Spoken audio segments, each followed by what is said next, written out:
வணக்கம் அன்புள்ள தமிழ் நெஞ்சங்களே. சுப்ரஜா ஸ்ரீதரன் சுப்ரஜா தர்பாருக்காக. இப்பொழுது நான் சொல்லப்போகும் செய்தி பலருக்கு ஆச்சரியத்தையும் கோபத்தையும் இப்படி ஒரு கொடுங்கோலனா என்கிற எண்ணத்தையும் ஏற்படுத்தலாம். இது நடந்த உண்மை, இவ்வளோ நாள் மறைக்கப்பட்டிருந்தது. இந்த தகவல் எனக்கு தெரிந்தவுடன் எனக்கு தெரிந்த மிகப்பெரிய பத்திரிகையாளர் ஒருவரை, பத்திரிகை ஆசிரியரை சந்தித்தேன். இந்த தகவலை அவரிடம் பகிர்ந்தேன். இதை நீங்கள் உங்கள் பத்திரிகையில் வெளியிட முடியுமா என்று கேட்டேன். அவர் அதிர்ந்து போனார்.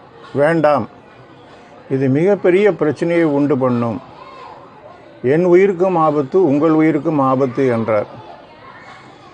ஆனால் இத்தனை நாள் மனதில் வைத்திருந்த இந்த விஷயத்தை என்னால் வெளியில் சொல்லாமல் இருக்க முடியவில்லை. சொல்ல வேண்டியது ஒரு பத்திரிகையாளனாகிய என்னுடைய கடமையும் கூட. நான் ஒரு எழுத்தாளன் என்பது அடுத்த விஷயம். ஒரு பிரபல நடிகர் கட்சி ஆரம்பித்து வெகு வேகமாக வளர்கிறார், மிக வேகமாக வளர்கிறார். அம்மையாரிடம் கூட்டு வைக்கிறார், ஜெயிக்கிறார், பெரிய அளவில் அவர் வெற்றியை நாடுவார், அடுத்த முதல்வர் அவர்தான் என்கிற செய்தியெல்லாம் உலாவ ஆரம்பித்து விட்டது.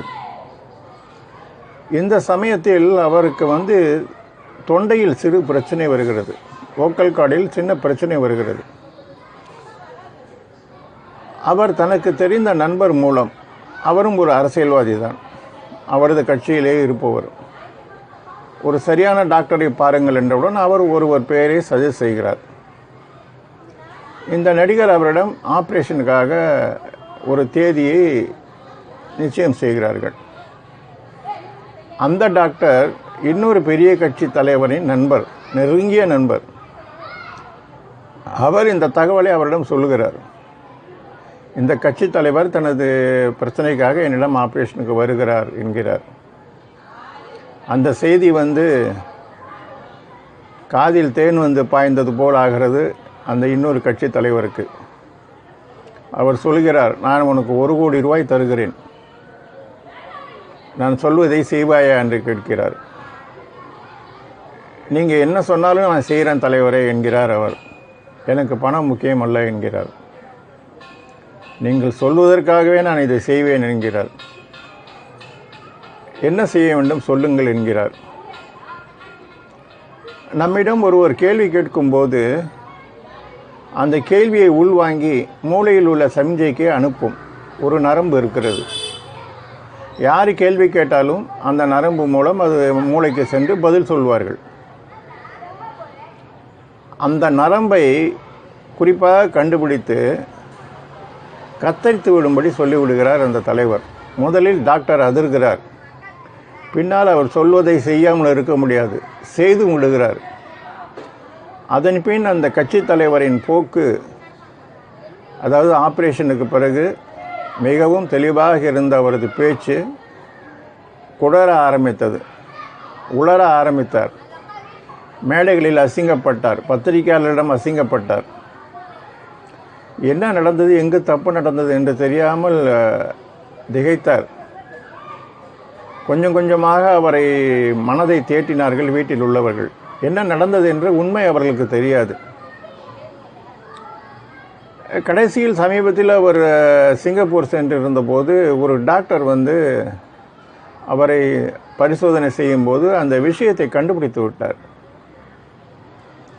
அதை முழுவதும் சரி செய்ய முடியாது, விஞ்ஞானத்தில் மருத்துவத்தில் சாத்தியமில்லை, ஆனால் ஓரளவு சரி செய்ய முடியும் என்றவுடன் அதை சரி செய்து விட்டார். இப்பொழுது அந்த தலைவர் கொஞ்சம் தெளிவாக பேசுகிறார், தெளிவாக பதிலளிக்கிறார். இது போன்ற ஒரு கொடிய செயலை செய்ய ஒரு மனிதனால், ஒரு கட்சி தலைவனால் சக அரசியல்வாதிக்கு எப்படி செய்ய முடியும் என்பது என் மனதை நெடுநாளாக உறுத்தி கொண்டிருந்தது.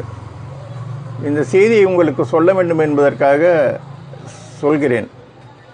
இருவரும் யார் என்பது உங்களுக்கு நிச்சயம் தெரிந்திருக்கும். அப்படியெல்லாமா ஆட்சியின் மீது ஒருவன் ஒருவன் மீது வஞ்சம் கொள்ள முடியும்? ஆட்சியை தக்க வைத்து கொள்ள, ஆட்சியில் ஏற, பதவியில் ஏற, நாற்காலியில் உட்கார, பணத்தை சம்பாதிக்க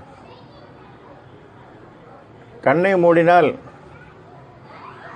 சட்டை பையில் இருக்கும் காகிதம் கூட வராதே. மிகவும் கொடூரமான செயல் அல்லவா அது?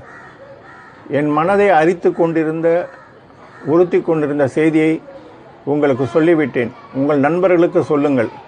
அடுத்த தேர்தலில் அவர்களுக்கு பாடம் புகட்டுங்கள். அவர்கள் ஒரு சீட்டு கூட வரக்கூடாது என்பதே என் கோரிக்கை. அன்பு நண்பன் சுப்ரஜா ஸ்ரீதரன், சுப்ரஜா தர்பாருக்காக. நன்றி, வணக்கம்.